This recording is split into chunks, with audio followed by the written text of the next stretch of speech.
one of the reasons that I moved to Korea was kind of, taking a break to figure out my next steps in my career.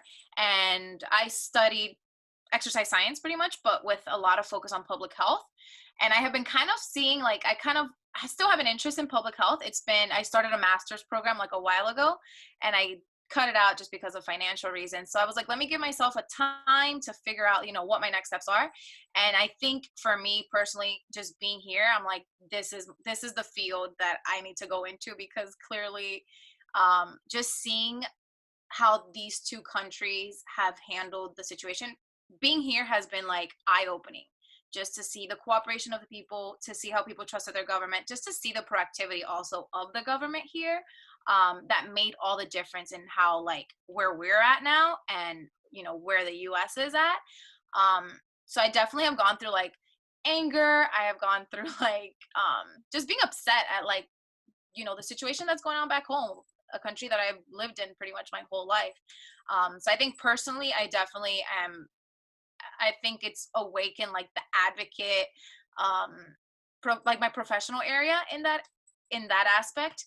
And personally, I think um, it's been good to see how I can make decisions under pressure, because the debate between staying here or going back home was, pretty challenging, I would say. Like, that those couple of days of uncertainty in the beginning, I definitely, I wasn't sure what I was gonna do, and I kind of just followed my gut. How does that feel? Oh, it's very interesting because everybody keeps asking me that, but, like, we were never on a forced lockdown. You weren't? It was never forced. Oh, So February 25th was when I stopped working. I think it was a Tuesday. Look at my calendar. Yeah. So I stopped working February 25th, which was a Tuesday. That weekend was when we started seeing, like, the surge in cases. Like, and we were like, oh crap, like, what's going on? And then, like, more cases around my neighborhood started coming up, but the majority of the cases have been in the south, in this, like, small city, about like 300 kilometers away from here. So on that Monday, Tuesday, the government closed schools, and they pretty much just advised everybody, like, hey, this is what's going on. This is how many people are infected. This is how many tests we're doing. This is how many people are dying. Like, this is coming from China. It's spreading fast. Stay home. So my job ended up closing, and then that's it. And then people just cooperated. and you didn't feel scared at all? In the beginning, yeah, like, in the beginning when we started seeing, like, what was happening, and it was scary seeing all the numbers go up so high from, like, I think on the Thursday we had like 50, 60 cases, and then by like Saturday we had like 400, 500. So, like, we just saw, the increments just going by really high, fast.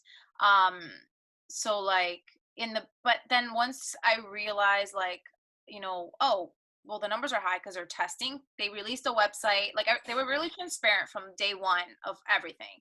The government, like, they released a website saying, this is how many people were testing. This is the protocol. If you feel any symptoms, call this number. Do not go to any hospital. Do not go to any clinic. So, like, they had a pretty good, organized getting organized in terms of how to handle the situation, which I think helped a lot of people just kind of feel safer. Um, but, like, then when we still had to go to school that Monday, but we were like, okay, well, let's see how this is going on. But then more cases around where I live started kind of coming up. So that's when it started getting, like, close to home, like a little too close. And I was like, okay, wait, what's happening? Like, I have friends, I have family in Corona, Queens, which is in New York, which is like one of the biggest, Hotspots. yeah, family who most likely are like 90% sure that they have had it but have not been able to get tests. I follow a couple of friends on Instagram whose parents, same thing, lasted like a week to get tests, and then they ended up having to be in urgent care for like 2 weeks with like ventilators and respiratory, like, pretty much like on, ICU? yeah, on ICU for like 2 weeks.